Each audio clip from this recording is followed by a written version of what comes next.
बिहार को अगर बेहतर बनाना है, अगले 10 साल में बिहार को अगर 10 विकसित राज्यों की श्रेणी में खड़ा होना है, तो ये कोई एक व्यक्ति, एक दल इसको कर नहीं सकता है। कोई अगर ऐसा दावा करता है, कोई व्यक्ति या दल अगर ये दावा करता है कि वो इस बिहार को ठीक कर सकता है, तो मेरी समझ से दो ही बात हो सकती है। या तो आदमी बेवकूफ़ है, उसको समस्या का अंदाज़ा नहीं है, या फिर सिरे से वो सबको बेवकूफ़ बना रहा है। वो जीतने के बाद या सत्ता में आने के बाद वो भी कुछ करने वाला नहीं है। बिहार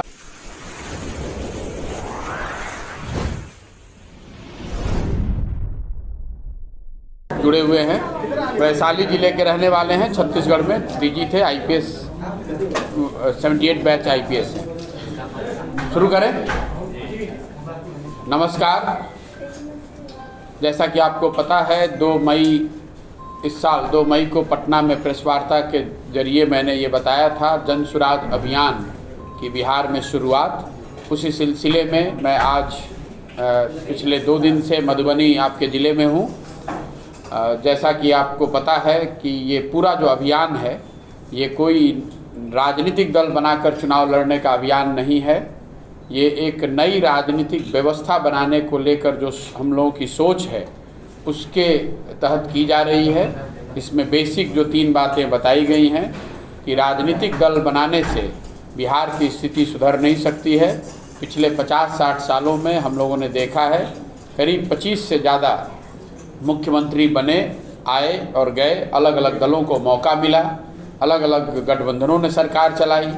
सब ने अब जो काम किया या जो करने का दावा करते हैं, अगर उस सब बात को मान भी लिया जाए, जिन्होंने जो दावा किया, अगर उस बात को आप मान भी लें, तो भी आज जो सच्चाई है जो आपके हमारे सामने खड़ी है, वो बिल्कुल क्लियर है।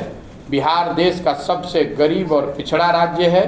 देश में सबसे ज़्यादा अशिक्षित लोग, देश में गरीबी रेखा से नीचे रहने वाले सबसे ज़्यादा लोग, सबसे ज़्यादा पलायन वाले लोग, सबसे ज़्यादा भूखमरी के शिकार लोग इसी राज्य में रहते हैं। ये बिहार का दुर्भाग्य है, क्योंकि 50 के दशक में बिहार देश के अग्रणी राज्यों में बिहार की गिनती होती थी। जो देश के पहले 4, 5, 10 राज्य होते थे, उसमें बिहार की गणना होती थी। आज वहाँ से लुढ़कते लुढ़कते हम लोग 28 ज़्यादातर विकास के मानकों पर हमारी जो रैंकिंग है, हमारी जो स्थिति है, वो देश में सबसे नीचे 28वें 29वें नंबर पर हम लोग हैं। इसीलिए हम लोग और कोई आदमी नया आता है और वो बताता है कि हम आएंगे, हम ठीक कर देंगे। हम लोग का ऐसा मानना है, मेरा ऐसा मानना है कि बिहार की स्थिति को अगर सुधारना है, बिहार को अगर बेहतर बनाना है, अगले 10 साल में बिहार को अगर 10 विकसित राज्यों की श्रेणी में खड़ा होना है, तो ये कोई एक व्यक्ति, एक दल इसको कर नहीं सकता है। कोई अगर ऐसा दावा करता है, कोई व्यक्ति या दल अगर ये दावा करता है कि वो इस बिहार को ठीक कर सकता है, तो मेरी समझ से दो ही बात हो सकती है। या तो आदमी बेवकूफ़ है, उसको समस्या का अंदाज़ा नहीं है, या फिर सिरे से वो सबको बेवकूफ़ बना रहा है। वो जीतने के बाद या सत्ता में आने के बाद वो भी कुछ करने वाला नहीं है। बिहार को अगर बेहतर बनाना है, अगले 10 साल में बिहार को अगर 10 विकसित राज्यों की श्रेणी में खड़ा होना है, तो ये कोई एक व्यक्ति, एक दल इसको कर नहीं सकता है। कोई अगर ऐसा दावा करता है, कोई व्यक्ति या दल अगर ये दावा करता है कि वो इस बिहार को ठीक कर सकता है, तो मेरी समझ से दो ही बात हो सकती है। या तो आदमी बेवकूफ़ है, उसको समस्या का अंदाज़ा नहीं है, या फिर सिरे से वो सबको बेवकूफ़ बना रहा है। वो जीतने के बाद या सत्ता में आने के बाद वो भी कुछ करने वाला नहीं है। बिहार को सुधारने का एकमात्र रास्ता जो हम लोगों की समझ में है, वो ये है कि बिहार के समाज में, लोगों में ये ताकत है, समझ है। ज़रूरत इस बात की है कि समाज को इस बात के लिए समझाया जाए, समाज में जन जागृति फैलाई जाए, ताकि समाज से ढूंढकर सही लोगों को ढूंढकर निकाला जाए। वो सारे लोग जो यहाँ धरती से जुड़े हुए हैं, जो यहाँ के मुद्दों के बारे में समझदारी रखते हैं, जिनकी ये क्षमता है, जिनमें ये समझ है कि यहाँ की समस्याओं को कैसे सुलझाया जा सकता है, सुलझाया जा सकता है, और सबसे बढ़ के जिनके अंदर ये जज्बा है कि इस बिहार को, इस राज्य को बेहतर बनाया जा सकता है, ऐसे लोगों को समाज से चिन्हित करना, उनको एक साथ एक मंच पर लाने के लिए प्रेरित करना, समझाना, बुझाना, उसके बाद ही आगे की कोई रणनीति बनाना। तो ये जो पूरा प्रयास है उसके तहत मैं पूरे बिहार में घूम रहा हूँ। कुल 75,000 से ज़्यादा ऐसे लोग हैं जिन्होंने अपने घर, अपने पंचायत, अपने ब्लॉक, अपने वार्ड में बुलाया है। उनमें से कुछ लोगों के यहाँ वो अक्रॉस द स्टेट में जाने का प्रयास कर रहा हूँ। मधुबनी में भी आपने देखा होगा 4-5 जगह जाने का अवसर मिला है। सुबह से शाम तक यही काम करते हैं। 8 से 10 ऐसी बैठकों में जाते हैं, लोगों से मिलते हैं, परिचय करते हैं, संवाद करते हैं, कुछ सुनने और सीखने का प्रयास करते हैं। इसी अभियान के तहत 2 अक्टूबर से पश्चिम चंपारण गांधी आश्रम से हम लोग एक पदयात्रा शुरू कर रहे हैं। पदयात्रा इसलिए नहीं कि हमको बिहार का रोड नापना है, पदयात्रा इसलिए नहीं कि हमें अब ये दिखाना है कि हम कितना पैदल चल सकते हैं। पदयात्रा इसलिए करने वाले हैं ताकि बिहार में हर जगह स्वयं से चलकर उन लोगों के पास जाया जाए। बिहार के गांवों में, पंचायतों में, ब्लॉक में, शहर में, कस्बों में जाया जाए, लोगों से सीधा संवाद स्थापित किया जाए। और पदयात्रा के दौरान 3 उद्देश्य हैं। एक, लोगों से मिलकर ये समझा जाए कि उनकी नज़र में, उनके इलाके में कौन से ऐसे सही व्यक्ति हैं, राजनीतिक या गैर राजनीतिक, जिनका हाथ पकड़ के, जिनको समाज में हाथ पकड़ के राजनीतिक तौर पर आगे बढ़ाया जा सकता है। कल होकर जो चुनाव जीते किसी भी स्तर पे, तो उससे समाज का फायदा हो सकता है। एक पहला प्रयास उद्देश्य ये है। दूसरा उद्देश्य ये है कि बिहार के समस्याओं के विषय में हम सबको थोड़ी बहुत जानकारी है, लेकिन पंचायत के स्तर पर और शहरों के स्तर पे नीचे ये समझना कि हर पंचायत की अपनी क्या समस्या है, हर शहर की अपनी क्या समस्या है, इसकी एक डिटेल्ड, एक तरह से आप फैसिलिटी सर्वे कह लें, या उसकी जो डिटेल समझ है उसको लोगों के सहयोग से बनाना, समझना, एक जगह एकत्रित करना। और तीसरा, बिहार के विकास के लिए हर पंचायत, हर प्रखंड, हर शहर में लोगों की समझ से जो भी वो सुझाव देना चाहते हैं कि बिहार के विकास के लिए क्या कुछ किया जा सकता है, चाहे वो शिक्षा का क्षेत्र है, स्वास्थ्य का क्षेत्र है, रोजगार है, आर्थिक विकास है, खेलकूद है, कृषि है, इन सारे विषयों पर लोगों के जो सुझाव हैं, पदयात्रा के दौरान लाखों ऐसे लोग मिलेंगे, उनसे उनके सुझाव को इकट्ठा करेंगे। और पदयात्रा खत्म होने के बाद बिहार के समग्र विकास के लिए जो 10 महत्वपूर्ण क्षेत्र हैं, शिक्षा, स्वास्थ्य, आर्थिक विकास, सामाजिक न्याय, कृषि, खेलकूद, ऐसे 10 महत्वपूर्ण विषयों पर जो लोगों ने सुझाव दिए होंगे, उसके साथ में करीब 250 से ज़्यादा लोग, 250 से ज़्यादा विशेषज्ञ, इन क्षेत्रों के विशेषज्ञ जो इस पर मैंने लगाया है, जो काम कर रहे हैं, स्वेच्छा से काम कर रहे हैं, ज़्यादातर लोग उसमें बिहार के हैं। ये सारे लोग मिलकर एक ब्लूप्रिंट, 15 साल का एक ब्लूप्रिंट बना रहे हैं। बिहार के लोगों से जो हम लोगों को सुझाव मिलेगा, इन सुझावों को लेकर और जो ये विशेषज्ञ हैं, इनकी क्षमता को, उनकी जानकारी, उनकी समझ को एक साथ करके पदयात्रा खत्म होने के 3 महीने के अंदर बिहार के विकास के लिए 10 महत्वपूर्ण क्षेत्रों का 15 साल का पूरा खाका खींचकर जनता के सामने रखेंगे। ये बताएंगे कि शिक्षा में क्या क्या सुधार होगा, और उसके साथ ये भी बताएंगे कि उसको कैसे किया जाएगा। ये बताएंगे कि रोजगार, यहाँ पर बेरोजगारी कैसे खत्म हो सकती है, रोजगार कैसे लाया जा सकता है। ये बताएंगे कि स्वास्थ्य सेवाओं को कैसे बेहतर बनाया जा सकता है। ये बताएंगे कि कृषि में क्या और कैसे किया जा सकता है, ताकि जनता के पास इस बात का आकलन हो, इस बात की समझ हो कि जो भी दल अगर बनेगा तो उस दल का कार्यक्रम क्या है, वो चीज़ों को कैसे करेंगे, बिहार में सुधार कैसे लाएंगे। जहाँ तक दल बनाने की बात है, तो इस पदयात्रा के बाद हम लोगों का अपना अनुमान है कि समाज से 50,000 से ज़्यादा ऐसे लोग, मैं संख्या के आधार पर कोई एक नंबर नहीं दे सकता हूँ, संभव है 50,000, संभव है 70,000, संभव है 30,000, लेकिन एक बड़ी संख्या में जो लोग चुनकर, चिन्हित करके समाज से निकाले जाएंगे, वो सब बैठकर ये तय करेंगे कि दल बनाना है या नहीं। लेकिन अगर सब मिलकर तय करते हैं कि दल बनाना है, तो वो दल प्रशांत किशोर का दल नहीं होगा, उसके अध्यक्ष, उसके नेता प्रशांत किशोर नहीं होंगे। वो जो 25-30 हजार 50,000 लोग मिलकर दल बना रहे होंगे, वो लोग मिलकर ही तय करेंगे कि इस दल का नाम क्या होगा, उस दल का संविधान क्या होगा, उस दल की प्राथमिकताएं क्या होंगी, उसके पदाधिकारी कैसे बनाए जाएंगे, उसमें टिकट कैसे बांटे जाएंगे। साथ ही वही लोग तय करेंगे कि इस दल का नेता चेहरा कौन होगा। वो दल उस दल का नेता प्रशांत किशोर नहीं हो सकते हैं। उस दल का नेता वही हो सकता है जिसको सब लोग मिलकर तय करेंगे। ये अभी तक की जो अभी आने वाले 12-15 महीनों की जो प्रोग्राम है वो मैं आपसे साझा कर रहा हूँ। उसके आगे की रणनीति, आगे का कार्यक्रम एक बार पदयात्रा खत्म हो जाए, लोग साथ में आ जाएं, तभी मैं आपको बता पाऊंगा। इसके साथ मेरी बात खत्म हुई। अब आप अपना प्रश्न पूछ सकते हैं। बहुत बहुत धन्यवाद। ये आपको कब बिहार में जितनी भी ट्रेडिशनल पार्टी हैं वो बदल नहीं सकते बिहार को, इसके लिए आपको आगे आना चाहिए? नहीं, कब लगा ऐसा कोई एक दिन कोई सपना आया, ऐसी बात तो है नहीं। पिछले 10 साल से मैं जिस काम को करता था, अलग अलग पार्टियों के साथ काम करा है। 10 साल के दौरान ऐसा अनुभव हुआ, ऐसा प्रतीत हुआ कि अगर आपके हिसाब से सत्ता बदल भी जाए तो ये जरूरी नहीं है कि सत्ता परिवर्तन के साथ साथ व्यवस्था का भी परिवर्तन हो जाए। तो 10 साल उस काम को करते हुए जो सीखा, समझा, उस अनुभव के आधार पर यह तय किया है कि अगर राजनीति में कोई बहुत बड़ा परिवर्तन लाना है, व्यवस्था को बदलना है, तो उसके लिए पहले समाज के स्तर पर काम करना पड़ेगा। सामाजिक परिवर्तन के बगैर राजनीतिक परिवर्तन, जिससे कि व्यवस्था का परिवर्तन हो सके, ये संभव नहीं है।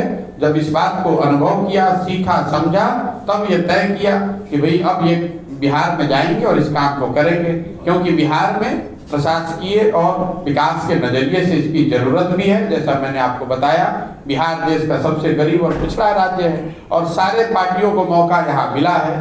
कई तरह के नेता यहाँ आए हैं, अलग अलग एजेंडे पर उन्होंने लंबे समय तक काम किया है। उसके बावजूद जो स्थिति बिहार में है वो हमसे आपसे छुपी हुई नहीं है। 50 के दशक में, जैसा मैंने आपको बताया, हम लोग देश के सबसे अग्रणी राज्य होते थे, आज हम देश के सबसे पिछड़े राज्य हैं। तो मैं इसी राज्य से आता हूँ। जब ये समझ बनी, जब ये क्षमता आप हुई, तो ये तय किया कि बिहार आएंगे और आने वाले कई साल, चाहे जितने साल भी इसमें लग जाएं, इस काम का संकल्प लेकर आए हैं कि बिहार में इस व्यवस्था को बनाने में अपनी पूरी शक्ति, बुद्धि, ताकत इसके पीछे लगाना चाहते हैं और मेरा ऐसा मानना है कि इसको किया जा सकता है, इसीलिए आकर इसको कर रहे हैं। नीतीश कुमार जी के साथ में काफी समय तक काम किया, लगता है उनमें क्षमता नहीं है? नहीं, बात क्षमता की नहीं है। मैं तो बिल्कुल उलट बात कह रहा हूँ कि मैंने जैसा अपने वक्तव्य में कहा कि कोई भी एक व्यक्ति या एक दल ऐसा दावा करता है कि मैं बिहार को ठीक कर दूंगा, मुझ में ये क्षमता है, तो मैं सामने से आपको कह रहा हूँ कि ये बात गलत है। कम से कम मैं ऐसा समझता हूँ कि प्रशांत किशोर के पास तो ये क्षमता नहीं है कि मैं अकेले बिहार को ठीक कर दूँ। बिहार को अगर सुधारना है तो नीतीश कुमार हो या प्रशांत किशोर हो या कोई दूसरा नेता हो, दूसरा दल हो, कोई एक व्यक्ति 13 करोड़ लोगों की जिंदगी, करीब 60-70 साल का अंडर परफॉर्मेंस, उसको एक झटके में ठीक नहीं कर सकता है। ये सिर्फ और सिर्फ बिहार के लोगों में ये ताकत है। समाज को जागृत करके, समाज से ढूंढकर अच्छे लोगों को साथ में लाकर इस चीज को किया जा सकता है। बिहार को अगर सुधरना है तो बिहार के लोगों को मिलकर ही प्रयास करना पड़ेगा। कुछ लोग बताते हैं कि यहाँ विकल्प नहीं है, लोग जो वोटर है वो बताता है। मैंने अभी 1 साल पहले यहाँ एक सर्वे कराया, उस सर्वे में 67% लोगों ने बताया कि बिहार में कुछ नया होना चाहिए, कुछ बेहतर होना चाहिए। इसका मतलब ये नहीं है कि वो कह रहा है प्रशांत किशोर होने चाहिए, लेकिन समाज के हर तबके में, चाहे आप किसी पार्टी के सपोर्टर हैं, जो बिहार के नागरिक हैं, जो यहाँ की चिंता करते हैं, वो जरूर आपको बताएंगे कि बिहार में कुछ बेहतर होना चाहिए। ये किसी एक व्यक्ति या दल पर टिप्पणी नहीं है, हम लोग की सामूहिक जो स्थिति है उस पर ये एक स्टेटमेंट है और इसको सुधारने का जो मेरी समझ से इसका उपाय है वो करने के लिए मैं प्रयास कर रहा हूँ। जैसा मैंने आपको बताया, जब तक आप सामाजिक स्तर पर चेतना नहीं लाएंगे, समाज में परिवर्तन नहीं लाएंगे, तो कोई बहुत बड़ा राजनीतिक परिवर्तन की कल्पना करना बेमानी है। मैंने 10 साल इस काम को अलग अलग राज्यों में करके देखा है। सरकार बदलना कठिन है, लेकिन वो असंभव नहीं है। लेकिन उससे बहुत ज़्यादा कठिन ये है कि आप समाज में चेतना जगाएं और एक स्वच्छ राजनीति की शुरुआत करें, नई व्यवस्था की आपने अभी भी कहा कि आपने कई राज्यों में काम किया है, लेकिन आपने इस चीज के लिए बिहार को ही क्यों चुना? और दूसरा सवाल, आप जैसा कि पहले कहते आए हैं कई बार कि हम अभी भी नीतीश कुमार का दिया हुआ कपड़ा, सिला हुआ कपड़ा पहनते, क्या अभी भी वही पहनते हैं या अभी जो आप क्षेत्र भ्रमण में निकले हैं तो उनके द्वारा दिए हुए कपड़े भी आप पहनते हैं? देखिए, बिहार को इसलिए चुना है, मैंने जैसा आपको बताया, पहले बात तो मैं इसी राज्य से आता हूँ और कहीं ना कहीं ये मन में भावना रही है कि आप चाहे पूरे दुनिया में कुछ भी कर लें, अपने राज्य के लिए, अपने लोगों के लिए, जिस मिट्टी से आते हैं उसके लिए अगर कुछ करने की क्षमता या बुद्धि, अगर आपको भगवान ने कोई अपॉर्चुनिटी, अवसर दिया है तो मुझे प्रयास करना चाहिए, तो इसलिए बिहार आए हैं। लेकिन दूसरा पहलू जो मैं इतने देर से बता रहा हूँ, क्योंकि बिहार में इसकी सबसे ज़्यादा ज़रूरत भी है। बिहार के लोगों की जो स्थिति है, जो राज्य की स्थिति है, उसमें एक नई राजनीतिक व्यवस्था, एक नए प्रयास की ज़रूरत है, इसलिए यहाँ आए हैं। जहाँ तक आपने बताया कुर्ता पजामा आज भी वही पहने हुए जो नीतीश कुमार ने 2015 में दिया था, तो उसमें कोई मानने में गुरेज नहीं है। मेरा व्यक्तिगत उनसे संबंध आज भी बहुत अच्छा है, लेकिन व्यक्तिगत संबंध होना एक बात है और राजनीतिक तौर पर एक साथ जुड़कर एक व्यवस्था में काम करना वो दूसरी बात है। बिहार में चुनाव के समय जातीय समीकरण और धार्मिक, बिहार में नहीं, जहाँ कहीं भी चुनाव होते हैं वहाँ पर जाति समाज की एक सच्चाई है।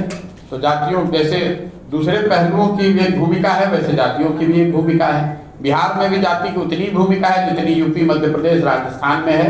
तो पहली बात तो आप ये भ्रम ना पालें कि बिहार में ही जातियों की भूमिका है। जातियों की भूमिका चुनावों में हर जगह है, थोड़ा कम या थोड़ा ज़्यादा।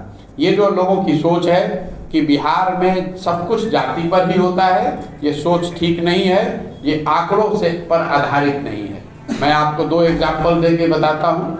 2000, आप लोग सब पत्रकार हैं, बिहार के जो चुनावी परिदृश्य है, जो राजनीति है, उसको बहुत क्लोजली फॉलो करते हैं। 2010 में बिहार में एनडीए की सरकार बनी, उसमें नीतीश कुमार जी और भाजपा एक साथ थे और सामने वाले आरजेडी, कांग्रेस और पासवान जी एक साथ थे। उस गठबंधन को आपको याद होगा 205 सीट मिली थी।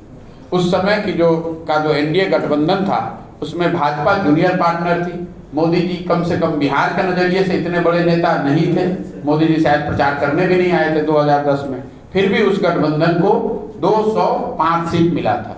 वही गठबंधन, वही एनडीए जब 2020 में चुनाव लड़ा तो इस बार नीतीश जी तो थे ही, वो सामाजिक समीकरण भी था, उसके ऊपर से मोदी जी भी थे, उसके भाजपा की जो बढ़ी हुई ताकत है वो भी था, और सामने से आरजेडी में लालू जी के बजाय तेजस्वी जी थे। तो लालू जी के मुकाबले तो तेजस्वी जी छोटे ही नेता हैं। कांग्रेस की भी स्थिति थोड़ी कमजोर हुई है और पासवान साहब भी उस गठबंधन में नहीं थे। इसके बावजूद हमने देखा उसी एनडीए गठबंधन को उसी सामाजिक समीकरण में 120 सीट आने में तकलीफ हो गई। ऐसा मैं समझ, ये आपको क्या बताता है कि सामाजिक समीकरण एक पहलू है। 2005 में 10 में आपको इसलिए इतना वोट मिला था क्योंकि जनता में एक सामाजिक जनरल समझ ये थी कि 2005 से 2009 की जो सरकार चली थी वो अच्छी सरकार चली थी, तो सरकार का परफॉर्मेंस भी था और सामाजिक समीकरण भी था। इस बार सामाजिक समीकरण तो वही है, लेकिन जनता उनके परफॉर्मेंस से शायद खुश नहीं रही होगी, तभी आपको 120 आया। अगर ऐसा तो है नहीं कि जिन जातियों ने 2009-10 में एनडीए को वोट किया वो जाति सब बिहार छोड़कर चला तो गया नहीं, वो जातियां आज भी यहाँ रहती हैं, उन जाति के लोग आज भी बिहार में रहते हैं। और ऐसे मैं और कई दूसरे आपको एग्जाम्पल दे सकता हूँ जिसमें आपको क्लियर दिखेगा कि अगर कोई व्यक्ति, कोई मुद्दा, कोई घटना ऐसी बात हो जाए जिसमें कि समाज का इमेजिनेशन जो कैप्चर कर ले जाए, तो समाज में ये ताकत है, वो जातियों से ऊपर उठकर वोट करता है। बिहार में भी पिछले कई सालों में, दशकों में करता रहा है। इसलिए ये कहना कि बिहार में हर वोट सिर्फ जाति पर पड़ता है, ये थोड़ा ओवर सिंप्लीफिकेशन है। जाति के रहते हुए भी चुनाव लड़े और जीते जा सकते हैं, इसमें कोई दिक्कत नहीं है। दूसरी बात, मैंने कहा सही लोगों का चयन, तो सही लोग तो हर समाज में हैं, हर जाति में सही लोग हैं। आप हर जाति से सही लोगों को चुनकर लाकर उनको चुनाव लड़ा सकते हैं और वो चुनाव जीत सकते हैं। प्रशांत जी, जैसे अभी आप बोल भी रहे हैं कि जाति अब मैटर नहीं करता है, और अभी जैसे पिछले कुछ दिनों से मैंने ये नहीं कहा कि जाति मैटर नहीं करता है, दोनों में फर्क करना समझिए। मैं ये कह रहा हूँ जाति जैसे जब वोट पड़ता है तो उसमें कई पहलू हैं, उसमें जाति भी एक पहलू है। नहीं, मेरा ये कहना है कि ठीक है, इसके साथ अभी जैसे पिछले 20 के चुनाव में भी और अभी पिछले कुछ दिनों में भी जैसे रोजी रोजगार को लेकर काफी शोर शराबा हो रहा है, हर जगह बयानबाजी हो रही है, और आप भी जैसे हर जगह घूम भी रहे हैं, तो आपको भी दिख रहा होगा समाज में। तो क्या अगला जो चुनाव है, लोग बाकी सारा कुछ अब छोड़ के रोजी रोजगार या जो ये बुनियादी सुविधाएं, इस पर ज़्यादा फोकस करेंगे और पार्टियां भी इसी पे आएंगी? देखिए, जितनी मेरी समझ है चुनावों की 10 साल में, मैं ये दावा नहीं कर सकता हूँ कि मुझे ये सब मालूम है, लेकिन जितनी मेरी समझ है कोई भी चुनाव किसी एक मुद्दे पर बहुत रेयरली होता है। या आपको हमको लगता है कि इस बार सब रोजी रोजगार पर हो रहा है, कोई कहता है कि इस बार जात पर हो रहा है, कोई कहता है इस बार राम मंदिर पर हो रहा है। ऐसी बात नहीं है। जो चुनाव होते हैं, जो वोटिंग का जो डिसीजन है जनता का, वो कई मुद्दों का एमेलगमेशन होता है। किसी के लिए रोजगार मुद्दा है, किसी के लिए जाति मुद्दा है, किसी के लिए शिक्षा मुद्दा है, किसी के लिए उसके अपनी जो सरकार से शिकायत है वो मुद्दा है, किसी के लिए सड़क मुद्दा है, किसी के लिए अस्पताल मुद्दा है। सब बातों को मिलाकर ओवरऑल लोग अगर सरकार के कार्यों से संतुष्ट रहेंगे वो, और जातीय और दूसरे समीकरणों को सबको मिला जुलाकर ही वोट पड़ता है। ऐसा आप नहीं कह सकते हैं कि अगली बार वोट सिर्फ रोजगार के नाम पर पड़ेगा या अगली बार वोट सिर्फ जाति के नाम पर पड़ेगा। इन मुद्दों को मिलाकर ही जो वोटिंग है वो कॉम्प्लेक्स एक्सरसाइज है। कोई आदमी ये पिन पॉइंट नहीं कर सकता है कि किसी एक ही मुद्दे पर सारा वोट पड़ता है। ऐसा बहुत रेयरली होता है।